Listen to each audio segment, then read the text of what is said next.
Hello students आज के video में हम लोग पोस्ट फर्टिलाइजेशन इवेंट्स के बारे में स्टडी करेंगे।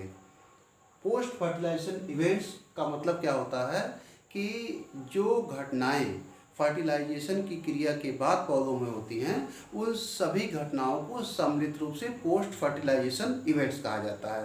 तो दोस्तों आज का हमारा टॉपिक पोस्ट फर्टिलाइजेशन इवेंट्स है, लेकिन उससे पहले अगर आपने हमारे चैनल को सब्सक्राइब नहीं किया है तो इसको आप ज़रूर सब्सक्राइब कर दें।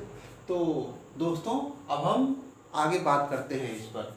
देखिए दोस्तों, पोस्ट फर्टिलाइजेशन इवेंट्स में जो घटनाएं आती हैं वह सभी घटनाएं फर्टिलाइजेशन क्रिया के बाद पौधों में संपन्न होती हैं। उन सभी घटनाओं को सम्मिलित रूप से पोस्ट फर्टिलाइजेशन इवेंट कहा जाता है या निषेचन के पश्चात होने वाली घटनाएं कहा जाता है। और इसमें मुख्य रूप से क्या होता है कि अभी जो है इससे पहले के वीडियो में हम लोगों ने डबल फर्टिलाइजेशन के बारे में अध्ययन किया था। तो पोस्ट फर्टिलाइजेशन इवेंट्स में जो सबसे पहली घटना होती है वो होती है endosperm and embryo development. Endosperm development का मतलब क्या होता है कि इंडोस्पर्म का निर्माण होना, और इंडोस्पर्म का निर्माण डबल फर्टिलाइजेशन के अंतर्गत ट्रिपल फ्यूजन के अंतर्गत होने वाली यह एक घटना होती है, और ट्रिपल फ्यूजन के परिणाम स्वरूप इंडोस्पर्म का निर्माण होता है। और इसमें जो दूसरी घटना होती है maturation of ovules into seed. पौधों में फर्टिलाइजेशन की क्रिया के बाद जो ओव्यूल होता है उससे सीड का फॉर्मेशन होता है, और यह घटना भी फर्टिलाइजेशन की क्रिया के बाद होती है दोस्तों।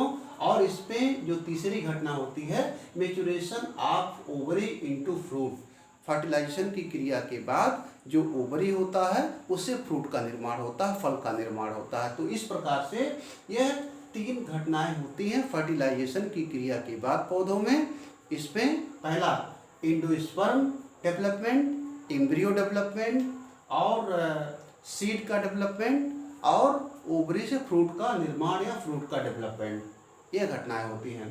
तो दोस्तों सबसे पहले क्या होता है कि जो प्राइमरी इंडोस्पर्म सेल होता है, प्राइमरी इंडोस्पर्म सेल क्या है, इस डायग्राम पर जरा आप ध्यान दें। इसमें दिखाया गया है कि ऊपर जो सिनर्जिड्स हैं, सिनर्जिड्स मतलब क्या हो गई कि यह जो है सहायक कोशिकाएं होती हैं, इनको सिनर्जिड भी कहा जाता है।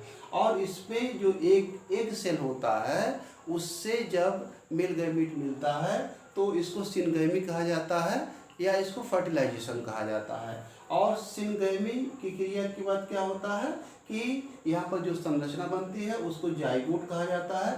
यह जाइगोट जो होता है वो डिप्लॉयड होता है। बाद में इस जाइगोट से एम्ब्रियो का डेवलपमेंट होता है। और जो दूसरा मेल गैमीट होता है वह जो सेकेंडरी न्यूक्लियस होता है उससे मिल करके जो संरचना बनाता है उसको प्राइमरी इंडोस्पर्म न्यूक्लियस कहा जाता है। शॉर्ट में इसको PEN बोलते हैं। और यह कैसा होता है, ट्रिप्लॉयड होता है या ट्रिपल N होता है। इसी से इंडोस्पर्म का डेवलपमेंट होता है। और फर्टिलाइजेशन की क्रिया के बाद जो एंटीपोडल सेल्स होती हैं वो डीजनरेट हो जाती हैं। तो इस प्रकार से इंडोस्पर्म का निर्माण होता है। और यह जो इंडोस्पर्म है इसकी कुछ विशेषताएं हैं। जैसे इसकी पहली विशेषता है कि जो इंडोस्पर्म का डेवलपमेंट होता है तो इंडोस्पर्म किससे बनता है, इंडोस्पर्म का निर्माण जो होता है वह इंडोस्पर्म न्यूक्लियस से होता है। इसके बाद दूसरी जो इसकी विशेषता होती है कि इंडोस्पर्म का निर्माण डबल फर्टिलाइजेशन की क्रिया में ट्रिपल फ्यूजन के बाद होता है। तीसरी विशेषता इसकी होती है कि जो इंडोस्पर्म होता है वह ट्रिप्लॉयड होता है या 3N होता है। और यह जो इंडोस्पर्म होता है इसका काम क्या होता है कि यह एम्ब्रियो डेवलपमेंट के दौरान एम्ब्रियो को न्यूट्रिशन या पोषण देने का काम करता है। और जो सीड जर्मिनेशन होता है, बीजों का अंकुरण, बीजों का अंकुरण का मतलब कि जब बीज को मिट्टी में बोते हैं तो उससे जो संरचना निकलती है उसको क्या बोलते हैं, बीजों का अंकुरण कहा जाता है। एक्चुअली में जब बीज को मिट्टी में बोते हैं तो उसमें से सबसे पहले जो संरचना निकलती है उसको रेड सील कहा जाता है या मूलांकुर कहा जाता है। उससे पौधे के जड़ का निर्माण होता है। और उसके बाद जो संरचना वहाँ से विकसित होती है उसको प्लीम्यूल बोलते हैं या उसको हिंदी में प्रांकुर कहा जाता है। प्रांकुर से उस पौधे के तने का निर्माण होता है। तो इस प्रकार से यह जो एंडोस्पर्म है, एंडोस्पर्म क्या करता है कि एम्ब्रियो डेवलपमेंट के दौरान एम्ब्रियो को पोषण देने का काम करता है और सीड के जर्मिनेशन के समय भी यह मौजूद रहता है। तो दोस्तों अब हम आगे बात करते हैं एंडोस्पर्म डेवलपमेंट के बारे में। एंडोस्पर्म डेवलपमेंट का मतलब क्या है कि जब एंडोस्पर्म का फॉर्मेशन हुआ, और इसका फॉर्मेशन किस प्रकार से हुआ, जो प्राइमरी एंडोस्पर्म सेल बना, यहाँ पर आप देख सकते हैं यह पीईसी, ये जो है इसको क्या बोलते हैं, प्राइमरी एंडोस्पर्म सेल कहा जाता है, और यह डबल फर्टिलाइजेशन की क्रिया के बाद बनता है। तो प्राइमरी एंडोस्पर्म सेल जो होता है इसमें बार बार डिवीजन होता है, और डिवीजन के बाद क्या बनता है, प्राइमरी एंडोस्पर्म टिश्यू का निर्माण होता है, टिश्यू या ऊतक। और यह जो प्राइमरी एंडोस्पर्म टिश्यू होता है, यह इसमें जो है जो फूड मटेरियल होता है वह भरा हुआ होता है। जो प्राइमरी एंडोस्पर्म टिश्यू होता है इसमें जो न्यूट्रिशन होते हैं, जो रिजर्व फूड होते हैं, वह इसमें मौजूद होते हैं, और ये क्या करता है कि जो डेवलपिंग एम्ब्रियो है उसको पोषण देने का काम करता है।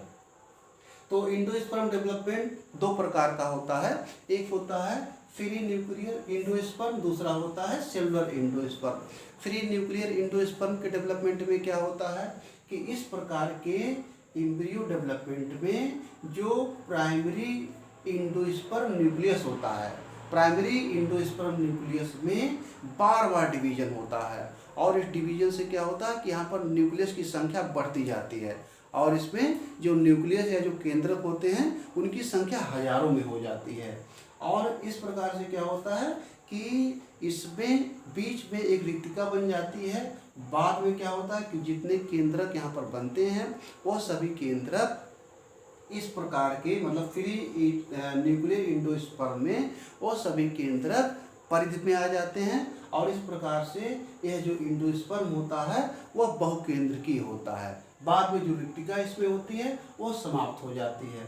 तो इस प्रकार के एंडोस्पर्म को फ्री न्यूक्लियर एंडोस्पर्म कहा जाता है। ये नाम से ही स्पष्ट हो रहा है, फ्री न्यूक्लियर एंडोस्पर्म का मतलब कि इस प्रकार के एंडोस्पर्म में न्यूक्लियस की संख्या बहुत अधिक होती है, और इसको फ्री न्यूक्लियर एंडोस्पर्म कहा जाता है। इसका जो उदाहरण है वह कोकोनट वाटर है। कोकोनट वाटर का मतलब क्या है कि जो कच्चा नारियल होता है, कच्चे नारियल का जो पानी होता है वह जो है फ्री न्यूक्लियर एंडोस्पर्म का उदाहरण है। तो दोस्तों इस प्रकार से जो दूसरा जो एंडोस्पर्म होता है उसको सेलुलर एंडोस्पर्म कहा जाता है, तो जो है कोशिकीय भ्रूणपोष कहा जाता है।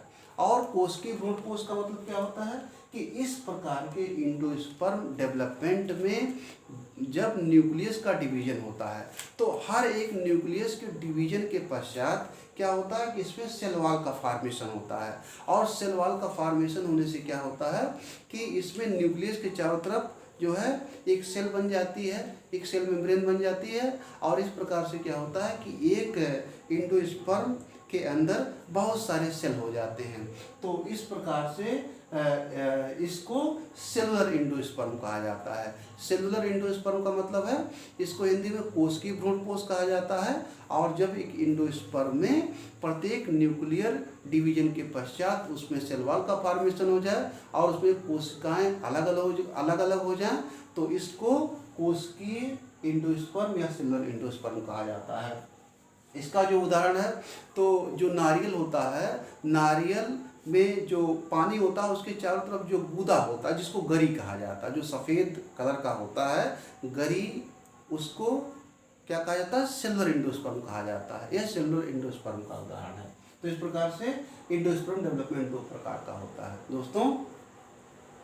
और ये जो एंडोस्पर्म होते हैं तो कुछ बीज ऐसे होते हैं या कुछ प्लांट ऐसे होते हैं, जैसे यहाँ पर कुछ उदाहरण लिखा हुआ है, मटर, चना, सेब आदि। इन सब में क्या होता है कि जो एंडोस्पर्म होता है वह एम्ब्रियो डेवलपमेंट के दौरान पूरी तरीके से कंज्यूम हो जाता है।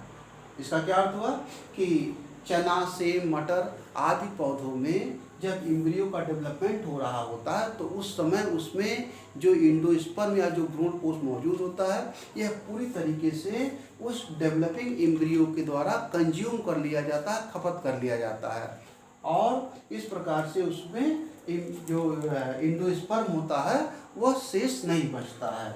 और दोस्तों कुछ पौधे ऐसे होते हैं जैसे आपका गेहूं हो गया और जो है मक्का हो गया, इस पे जो एम्ब्रियो डेवलपमेंट के दौरान जो एंडोस्पर्म होता है यह पूरा खपत नहीं हो पाता, पूरा कंज्यूम नहीं हो पाता है। और इसमें क्या होता है कि सीड जर्मिनेशन तक एंडोस्पर्म मौजूद रहता है और सीड के जर्मिनेशन के समय या बीजों के अंकुरण के समय तक यह एंडोस्पर्म प्रयोग में लाया जाता है। तो इस प्रकार से एंडोस्पर्म की दो कैटेगरी यहाँ पर हो गई। एक वह हो गए कि जिसमें डेवलपिंग एम्ब्रियो पूरी तरीके से उस एंडोस्पर्म को कंज्यूम कर ले, और दूसरा हो गया कि एम्ब्रियो डेवलपमेंट के दौरान एंडोस्पर्म पूरी तरीके से कंज्यूम ना हो। तो दोस्तों आज के वीडियो में इतना ही। आज हम लोगों ने एंडोस्पर्म के बारे में स्टडी किया और अब मिलते हैं आपसे अगले वीडियो में। तब तक दोस्तों हमारे इस वीडियो को लाइक, सब्सक्राइब और शेयर जरूर करें।